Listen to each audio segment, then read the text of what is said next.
Bismillahirrahmanirrahim. Alhamdulillahirabbil alamin. Wa bihi nasta'in ala umuri dunya waddin. Wassalatu wassalamu ala asyrafil anbiya wal mursalin sayyidina Muhammadin wa ala alihi wa sahbihi ajma'in.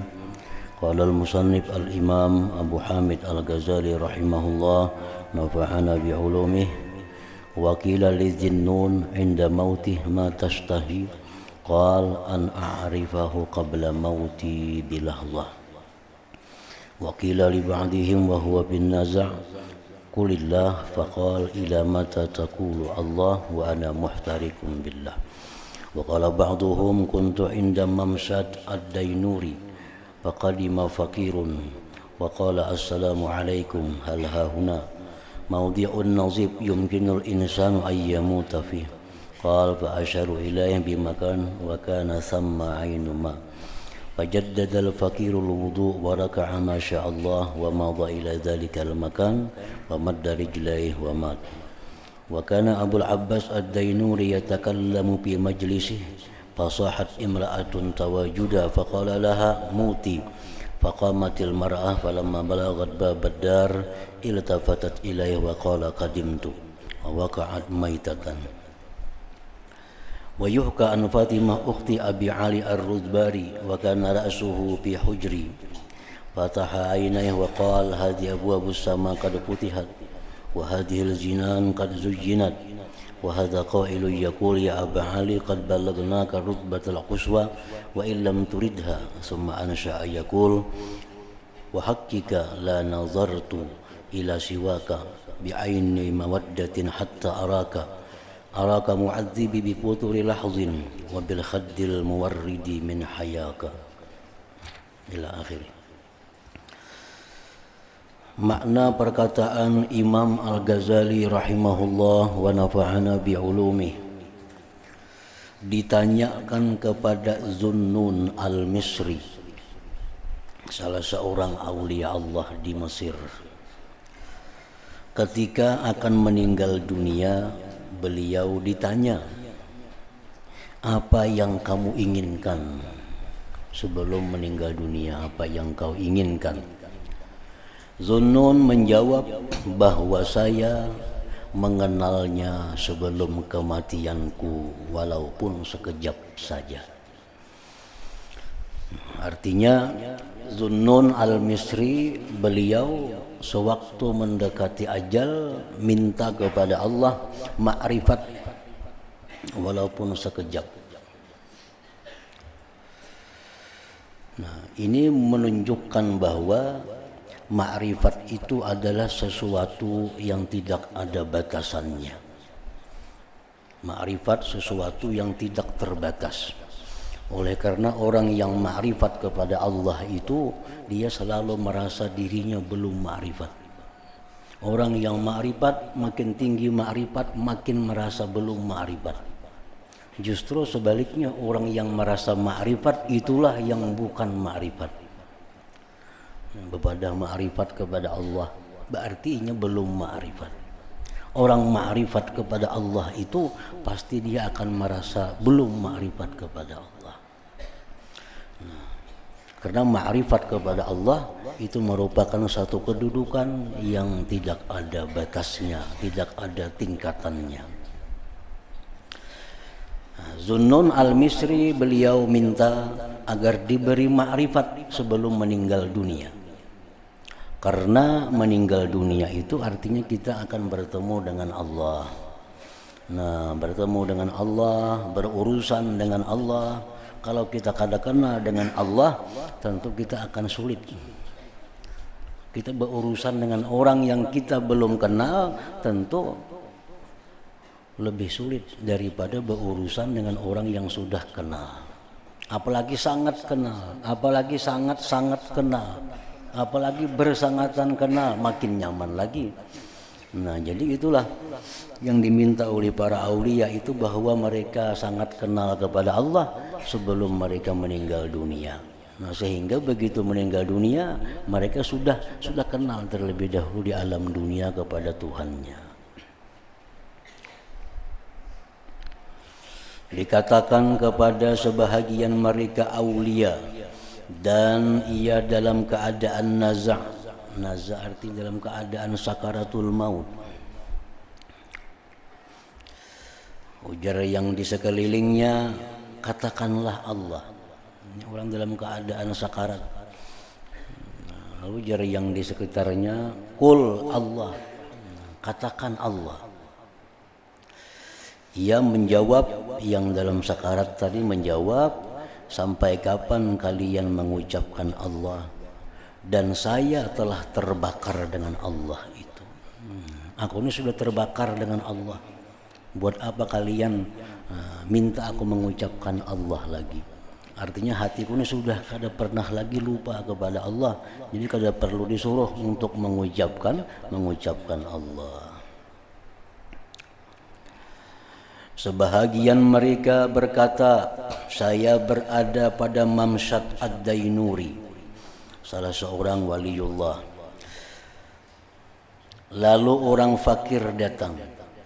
Orang fakir ini bukan artinya fakir harta, bukan. Tapi ini orang fakir artinya orang yang ahli ibadah, yang menuntut ilmu, datang di majlis pengajian Mamsyat Ad-Dainuri. Dan berkata si fakir tadi yang datang tadi, assalamualaikum, apakah di sini ada tempat yang bersih yang mungkin manusia meninggal dunia di tempat itu? Ujar si tamu ini, ujar tamu ini, di sini adakah tempat yang bersih yang orang bisa mati di situ, bisa menghadap Allah di situ? Rawi berkata, lalu mereka memberi isyarat kepadanya akan suatu tempat. Ujar yang hadir tuh, di sana ada tempat yang suci, yang bersih. Dan di sana ada mata air. Lalu orang fakir itu memperbaharui wudu dan ia rukuh, masya Allah, sembahyang artinya. Berwudu di sana, sembahyang di sana. Dan ia terus ke tempat itu, tempat yang ditunjuk, tempat yang suci tadi. Dan ia memanjangkan kedua kakinya dan ia meninggal dunia pada waktu itu. Ini menunjukkan bahwa anugerah Allah kepada orang yang fakir ini, dan ini sudah boleh dinyatakan bahwa ini orang mati dalam keadaan husnul khatimah. Matinya habis salat, dalam keadaan masih suci, masih berwudu. Abul Abbas Ad-Dainuri berbicara dalam majlisnya. Abul Abbas Ad-Dainuri berbicara dalam majlisnya, lalu seorang perempuan berteriak karena menampakkan cinta. Jadi Ad-Dainuri ini berceramah di majlis Sidin juga, di rumah Sidin juga. Yang hadir itu ada laki-laki, ada perempuan. Lalu ada seorang perempuan yang berteriak. Yang teriakannya itu menunjukkan kecintaannya kepada Allah. Maka Ad-Dainuri berkata kepadanya perempuan itu, matilah engkau jika engkau benar cinta kepada Allah. Amun engkau bujur-bujur cinta kepada Allah, engkau matilah sekarang. Maka perempuan itu berdiri. Perempuan tadi berdiri, manakala ia sampai di pintu rumah. Di pintu rumah ia menoleh kepada Ad-Dainuri seraya berkata, saya telah mati, dan ia jatuh dalam keadaan telah meninggal dunia. Ini menunjukkan bahwa cintanya itu benar kepada Allah Subhanahu wa ta'ala. Dihikayatkan dari Fatimah saudari Ali bin Abi Ali Ar-Ruzbari, ia berkata, ketika ajal Abi Ali Ar-Ruzbari sudah dekat dan kepalanya di pangkuanku, maka ia membuka matanya dan berkata, Abu Ali Ar-Ruzbari berkata, ini pintu-pintu langit telah dibuka dan ini surga-surga telah dihiasi. Dan ini orang yang berkata, ia berkata, wahai Abu Ali, kami telah menyampaikan kamu ke tingkat yang paling akhir walaupun kamu tidak menghendakinya.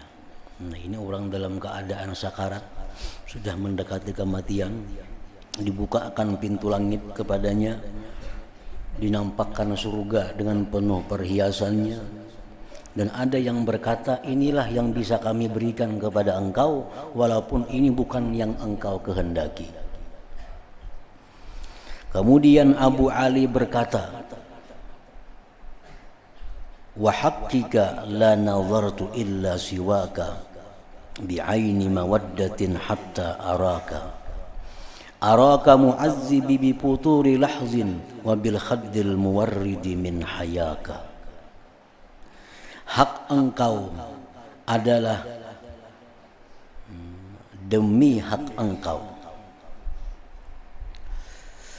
adalah aku tidak melihat selain engkau dengan mata cinta sehingga aku melihat engkau. Aku melihat engkau menyiksaku disebabkan kosongnya perhatian dan dengan pipi yang kemirah-mirahan karena malu kepadamu. Artinya demikian surga dinampakkan kepada beliau, beliau tidak akan memandang kepada itu. Karena yang beliau pandang, yang beliau inginkan adalah memandang Allah Subhanahu wa ta'ala. Dikatakan kepada Al-Junaid Al-Baghdadi, katakanlah la ilaha illallah. Waktu beliau dalam keadaan sudah sakit, ujar orang di sekelilingnya, la ilaha illallah, itu kan sunat ditalkinkan. Maka Al-Junaid berkata, saya tidak lupa kepadanya, maka saya menyebutnya. Kada usah diingatkan kok kada lupa kepada Allah artinya. Ja'far bin Nasir bertanya kepada Bakran Ad-Dainuri khadim Ash-Shibli, khadamnya Imam Shibli, apa yang kamu lihat dari Ash-Shibli ketika beliau mendekati akhir hidupnya?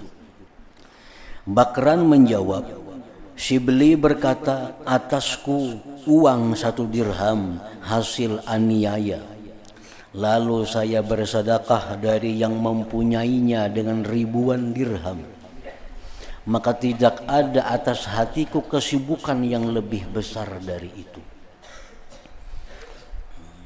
Jadi Imam Shibli salah seorang aulia Allah, beliau mendekati kematiannya gelisah. Gelisah kenapa? Gelisah dahulu pernah mengambil duit orang 1 dirham. 1 dirham. Nah, dicari-cari orangnya, anak dibulikakan, kada ada lagi, kemana orangnya, kada tahu. Lalu Sidin ganti dengan bersedekah 1000 dirham. Sidin ganti dengan bersedekah 1000 dirham yang mudah-mudahan pahalanya disampaikan kepada orang yang punya duit 1 dirham itu. Itu kejadian masa lalu. Nah, di akhir hidup itu teringat itu. Nah, apakah itu bisa mencukupi 1000 dirham yang kusedekahkan itu dengan uang 1 dirham yang pernah aku ambil dengan cara yang tidak benar itu? Ini kada tahu lagi. Sehingga di akhirat keputusannya kayak apa? Karena pernah mengambil duit 1 dirham. 1 dirham itu berapa? Kurang lebih 3 gram perak. Misalnya 1 gram 5.000, 15.000. Nah, diganti sudah duitnya disedekahkan, diganti dengan ribuan dirham. Itu pun masih merasa belum aman lagi. Kalau kayaknya jadi masalah di akhirat.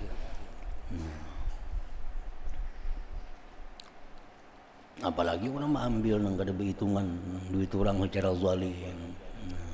Ini sudah diganti duitnya. Karena belum sempat ada bertamu orangnya, belum minta halal kepada orangnya kada ada lagi kemana nah ampun duit itu. Jadi ada bersedekah pahalanya sagan itu, ada bersedekah pahalanya sagan itu, sampai dari ribuan dirham dah bersedekah, nah pahalanya sagan orang nang berisi duit 1 dirham itu. Ya tuh Sidin kada merasa aman lagi di akhirat bahwa itu beres urusannya. Kemudian Asyibli berkata kepada khadamnya Al-Bakran tadi, wudukanlah aku untuk salat. Wudukanlah aku untuk salat. Maka ujar si Bakran ini, saya berbuat. Diuduakan. Lantas saya lupa menyelat-nyelati janggutnya. Kalau ingat menyelat-nyelati janggut, itu kan hukumnya sunat. Kalau kita baudu, waktu kita membasuh muha, nang janggutnya panjang itu sunat diselat-selati. Si Bakran ini kada ingat menyelat-nyelati itu. Saya lupa menyelat-nyelati janggutnya dan ia menahan bicara atas mulutnya. Maka ia memegang tanganku dan memasukkannya dalam janggutnya. Kemudian ia meninggal dunia. Maka Ja'far menangis dan berkata, apa yang kamu katakan tentang seorang laki-laki yang tidak keluputan baginya pada akhir umurnya suatu adab dari adab-adab syariat? Ini orang dalam keadaan sudah sakit, baudu aja diuduakan, kada kau baudu lagi, tetap minta wudu yang sempurna. Minta wudu yang sempurna. Kayak menyelat-nyelati janggut itu kan untuk menyempurnakan wudu, bukan untuk mensahkan wudu. Wudu sah walaupun tanpa diselat-selati. Tapi tetap dalam keadaan sakit, dalam keadaan diudui, tetap sidin minta diudukan dengan wudu yang sempurna. Pada akhir umurnya pun tetap mementingkan bagaimana adab-adab syariat Allah Subhanahu wa ta'ala. Nah itu kan syariat tuh. Makin seseorang itu tinggi ma'rifatnya kepada Allah, maka orang itu akan membesarkan syariat Allah. Makin tinggi kedudukan orang itu ma'rifat kepada Allah, maka orang ini akan sangat beradab dengan adab syariat Allah. Jadi kadang masuk akal orang yang ma'rifat kepada Allah itu menafikan adab syariat. Justru sebaliknya, orang-orang yang makin mulia kedudukannya, orang-orang yang makin hebat ma'rifatnya, itu makin menjaga adab syariat. Ya, contohnya kayak Imam Asyibli tadi, Abu Yazid Al-Bastami. Nah, beliau diceritakan bahwa di kampung, di negeri sana ada seorang waliullah. Lalu Abu Yazid mendengar di situ ada cerita, ada kisah, ada waliullah. Lalu sidin datang, hendak ke sana, berencana hendak mengilangi seorang waliullah tadi. Berangkat dengan anak-anak buahnya, dengan pembantu-pembantunya, murid-muridnya berangkat menuju ke tempat orang tadi. Begitu sampai di muka rumah orang itu, keluar yang dikatakan wali tadi. Begitu keluar dari rumah, si laki-laki ini beludah ke sebelah kanan. Beludah ke sebelah kanan. Nah, Abu Yazid kada sempat bertemu, kada sempat memberi salam, langsung membawai bulikan kepada anak buahnya. Kita bulikan. Itu jelas sudah lain waliullah. Itu jelas sudah bukan wali. Itu jelas sudah bukan orang yang ma'rifat kepada Allah. Kenapa jenah murid? Beludah aja ke sebelah kanannya sidin. Kalau orang wali kada mau beludah tuh ke sebelah kanan. Kan itu hanya adab syariat. Beludah tuh mesti ke sebelah kiri. Nah, ini ke sebelah kanan beludah. Nah, artinya apa? Bahwa orang itu makin orang itu tinggi ma'rifatnya kepada Allah, dia makin menjaga adab syariat itu. Nah, kada mau pang orang yang makin wali itu makin pindah kartu tiba amal, pindah barang aja kada mau. Artinya ini sudah sampai jadi kayak itu kelakuannya, jadi kada mau kayak itu. Makin sampai ma'rifatnya makin bagus, makin baik akhlak dan adab syariatnya. Nah, apa yang kamu katakan tentang seorang laki-laki yang tidak keluputan baginya pada akhir umurnya suatu adab dari adab syariat? Dikatakan kepada Bishr bin Al-Haris ketika mendekati kematian dan itu sulit atasnya. Bishr bin Al-Haris beliau gelisah menghadapi kematian itu. Lalu ujar keluarganya yang di sekelilingnya, seolah-olah kamu ini menyukai hidup. Kayaknya pian ini kada hendak mati nih. Maka Bishr menjawab, datang kepada Allah itu berat. Datang kepada Allah itu adalah berat. Allah yang maha adil, Allah yang maha segala-galanya. Menghadap Allah itu berat, bukan urusan yang ringan, bukan urusan yang intim. Jadi katanya bukan gampang mati itu. Jangan mati aku, jangan nyaman mati itu. Itu ucapan orang-orang yang kada tahu dengan Allah. Baik mati yang mengka ini, baik hidup dahulu pada mati wah ini. Mati itu sulit. Kada kau berbulik lagi, kada kau kembali, kada kau tobat, sudah mati. Dikiranya begitu mati habis urusan itu. Padahal begitu mati disitulah mulai urusan. Pemikirannya kayak itu, bila mati selesai urusan. Padahal begitu mati disitulah mulai urusan yang sebenarnya. Ditanyakan kepada Salih bin Mismar, apakah kamu tidak berwasiat dengan anakmu dan keluargamu? Salih bin Masmar.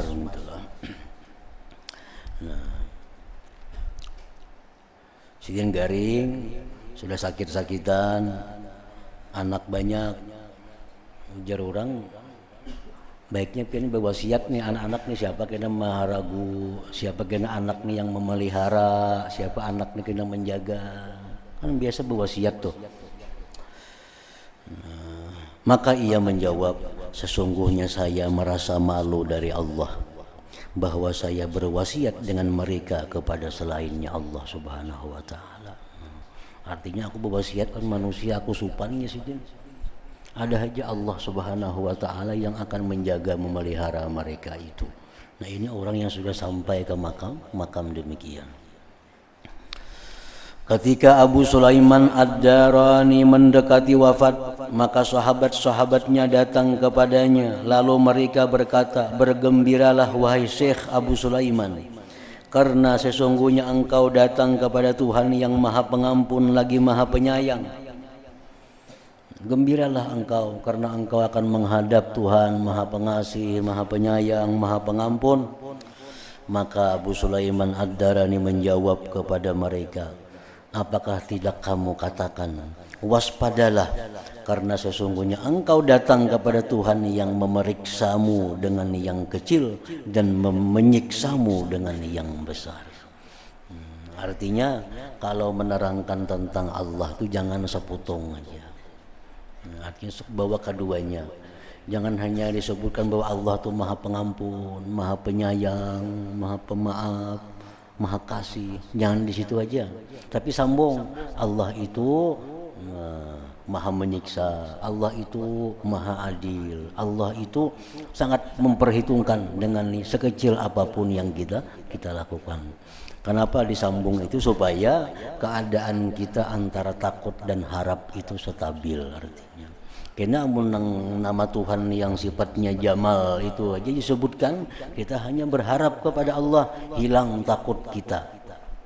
Supaya ada takutnya kepada Allah, nah disebut juga nama Allah yang Jalal. Yang Jalal itu ya seperti menyiksa, seperti maha memaksa. Nah itu yang Jalal.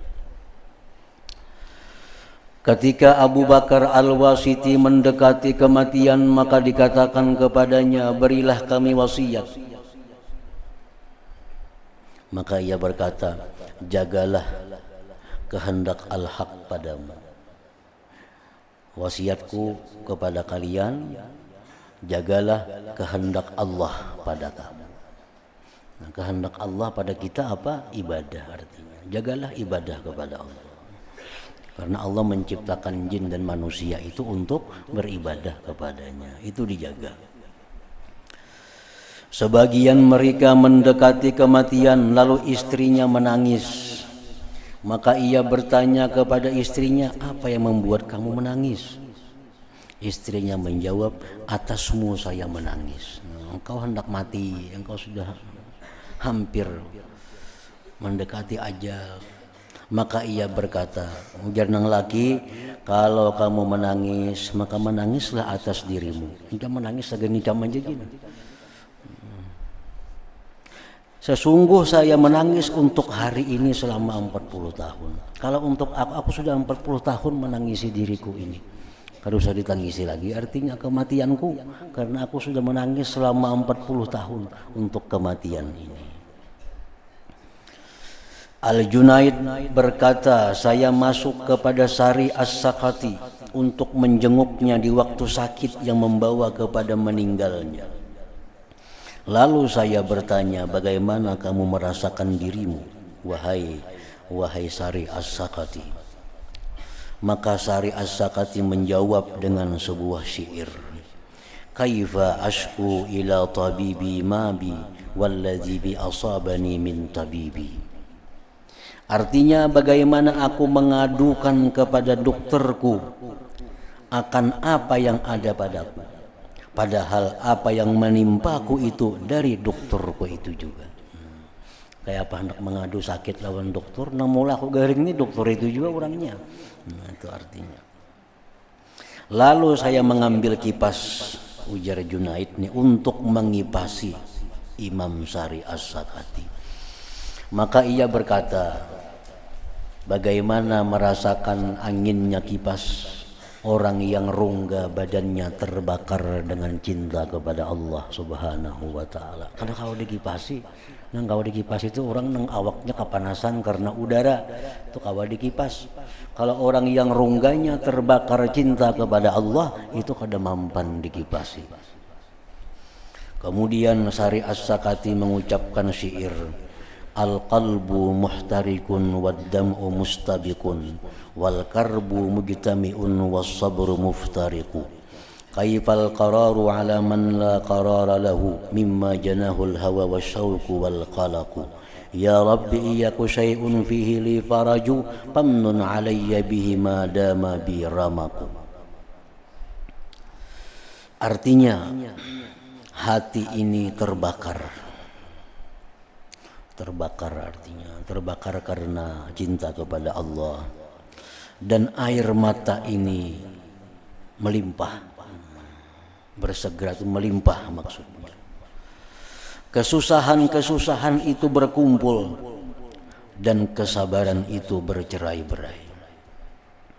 Bagaimana kekal atas orang yang tidak mempunyai kekekalan dari apa yang dilakukan oleh hawa nafsu, kerinduan dan kesedihan. Wahai Tuhan, jika ada sesuatu yang padanya ada kelapangan bagiku, maka berilah karunia kepadaku dengannya selama aku masih bernyawa. Itu syair yang diucapkan oleh Syekh Sari As-Sakati tadi. Diceritakan bahwasanya suatu kaum dari sahabat Asyibli masuk kepadanya dan ia dalam mendekati kematian. Lalu mereka berkata kepada Syibli, katakanlah la ilaha illallah.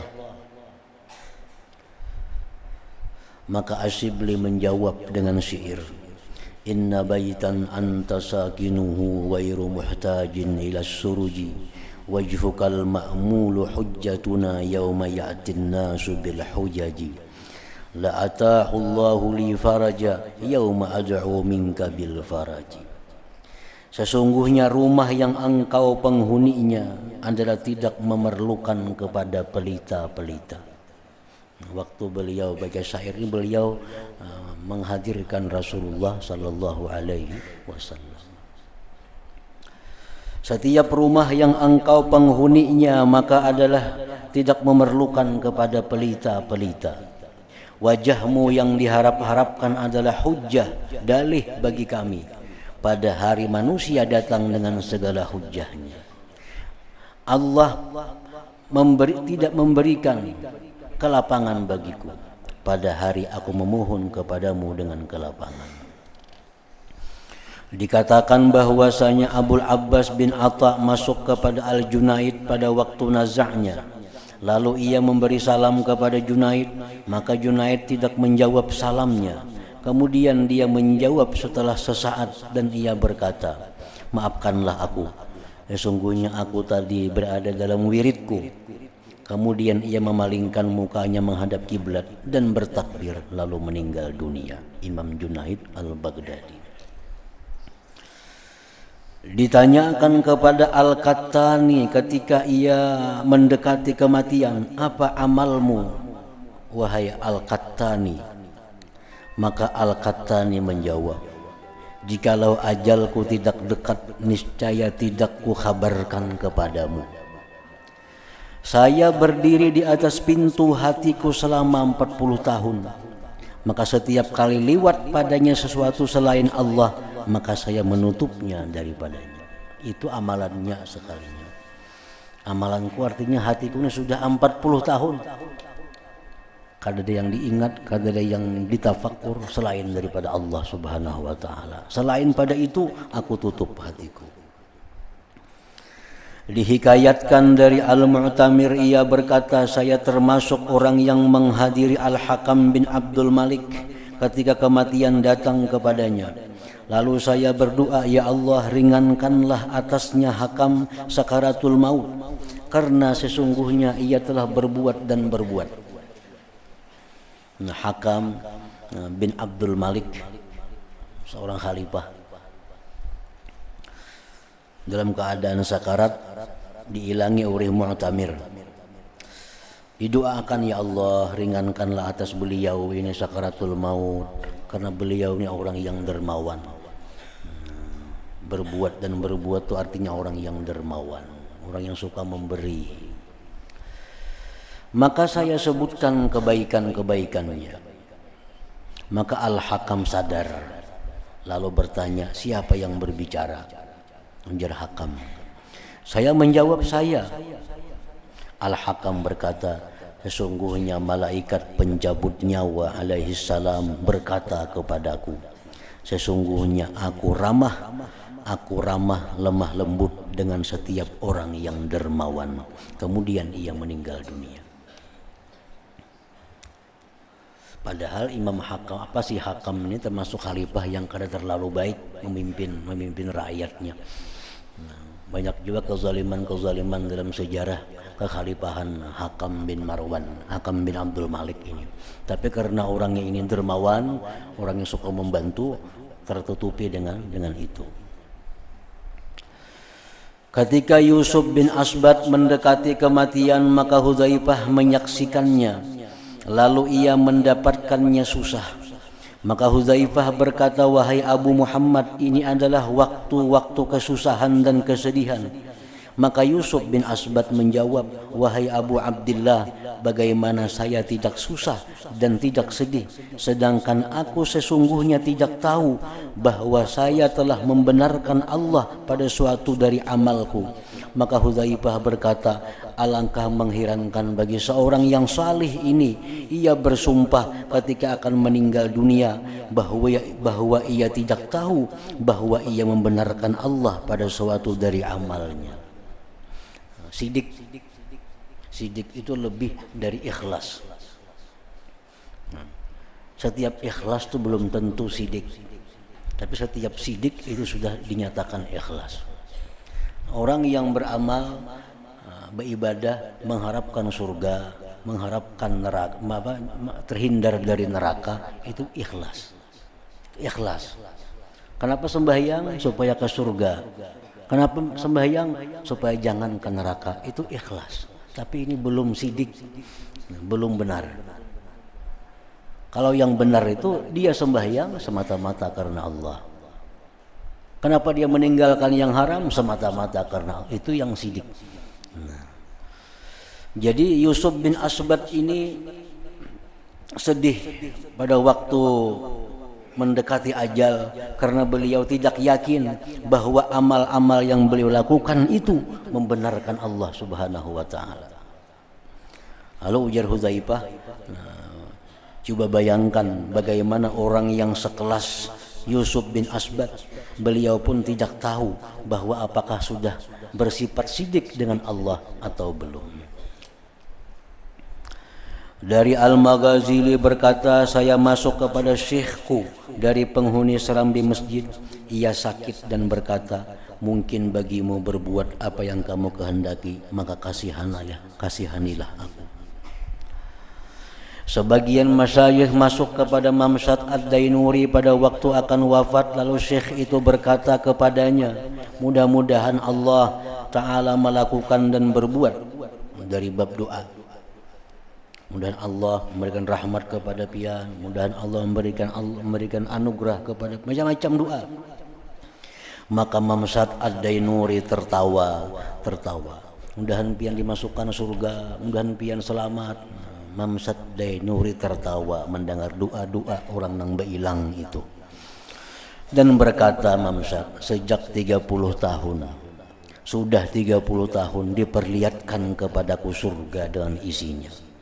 Maka tidaklah saya pinjamkan mataku kepadanya. Sekarang cuma doakan aku supaya ke surga lagi sidin. Aku sudah 30 tahun melihat surga itu karena kepingin artinya. Yang kepinginku itu adalah bertemu dengan Allah Subhanahu wa Ta'ala. Dikatakan kepada Ruwaim ketika akan meninggal dunia, katakanlah la ilaha illallah.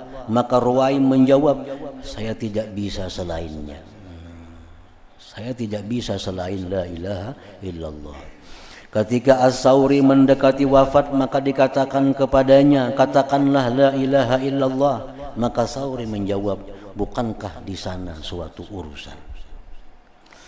Al-Muzani masuk kepada Imam Syafi'i rahmatullah alaihima pada waktu sakitnya Imam Syafi'i yang ia wafat karena sakit itu. Lalu Al-Muzani bertanya kepada Imam Syafi'i, bagaimana keadaan engkau di pagi-pagi ini wahai Abu Abdillah? Asy-Syafi'i menjawab, aku berpagi-pagi pergi dari dunia dan berpisah dengan kawan-kawan dan bertemu dengan kejelikan amalku dan meminum gelas kematian dan datang kepada Allah. Bagaimana keadaan engkau di pagi ini wahai Imam? Di sini di pagi ini aku akan meninggalkan dunia ini. Di pagi ini aku akan menghadap Allah Subhanahu wa Ta'ala. Dan aku tidak tahu apakah ruhku kembali ke surga, maka aku mengucapkan selamat bahagia kepadanya, atau ke neraka, maka aku mengucapkan berduka cita kepadanya. Kemudian Imam Syafi'i mengucapkan syair, walamma kasa qalbi wa daqat madhahibi ja'altu raja'i nahwa afwika sullama. Ta'azamani dhanbi falamma qarantuhu bi'afwika rabbi kana 'afwuka a'zama. Fama zilta za'afwin 'ani dhanbi lam tazal tajudu wa ta'fu minnatan wa takarruma. Walau laka lam yagwi bi iblis 'abidun fa kaifa wa qad agwa sapiyyaka adama.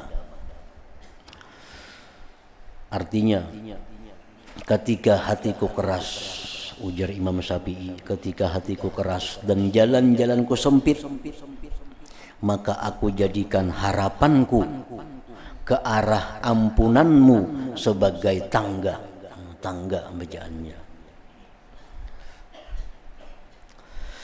Telah menjadi besar dosaku, maka ketika aku membandingkannya dengan ampunanmu wahai Tuhanku, maka ampunanmu itu ternyata lebih besar dari dosa-dosaku. Engkau senantiasa mempunyai ampunan dari dosa. Engkau senantiasa maha pemurah, dan engkau senantiasa memaafkan karena karunia dan kemurahan. Seandainya tidak karena engkau, tidaklah seorang abid tersesat dengan iblis. Maka bagaimana ia menyesatkan pilihanmu Adam? Ini syair yang diungkapkan terakhir oleh Imam Syafi'i radhiyallahu anhu. Ketika Ahmad bin Khadrawaih mendekati wafat, maka ia ditanya tentang suatu masalah. Maka kedua matanya mengalirkan air mata dan berkata, wahai anakku, pintu yang ku ketuk selama 95 tahun, ia dibuka saat ini. Aku tidak tahu apakah dibuka dengan keberuntungan atau celaka. Maka tiba bagiku saat-saatnya jawaban. Nah, maka inilah perkataan-perkataan mereka para aulia Allah waktu menjelang ajal mereka. Ada perkataan yang intinya takut kepada Allah. Ada perkataan yang bina mengharapkan rahmat Allah. Ada perkataan yang macam-macam. Mereka menjelang ajalnya berbeda-beda menurut berbedanya keadaan-keadaan mereka, menurut makam-makam mereka. Maka kuatlah atas sebagian mereka rasa takut. Ada yang begitu mendekati wafat takutnya kepada Allah yang kuat. Atas sebagian mereka mengharap yang kuat, dan atas sebagian mereka rindu dan cinta kepada Allah. Macam-macam waktu mereka mendekati ajal itu. Maka masing-masing mereka berbicara menurut tuntutan keadaannya, dan semuanya adalah benar dengan dikaitkan kepada keadaan-keadaan mereka atau makam-makam mereka itu. Nah, bab ke-6 tentang perkataan-perkataan orang-orang arifin mengenai jenazah, kubur, dan hukum ziarah kubur.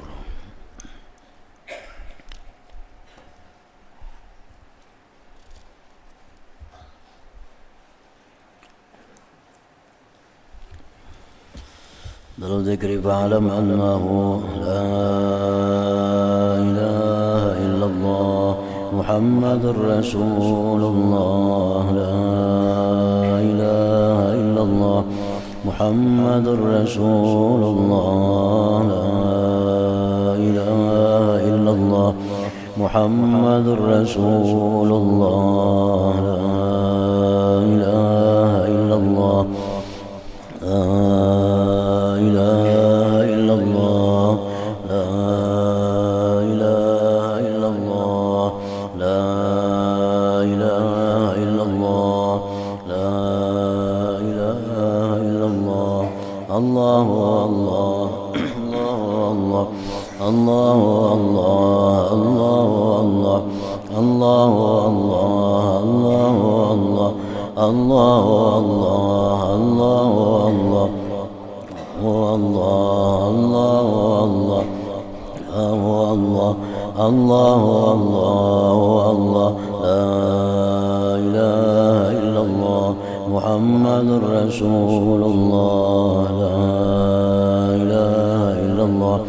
Muhammadur Rasulullah, la ilaha illallah Muhammadur Rasulullah, la ilaha illallah.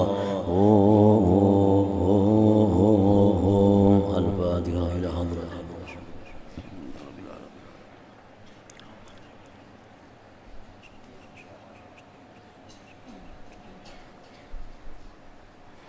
فيا أيها الراجون منه شفاعة صلوا عليه وسلموا تسليما. اللهم صل وسلم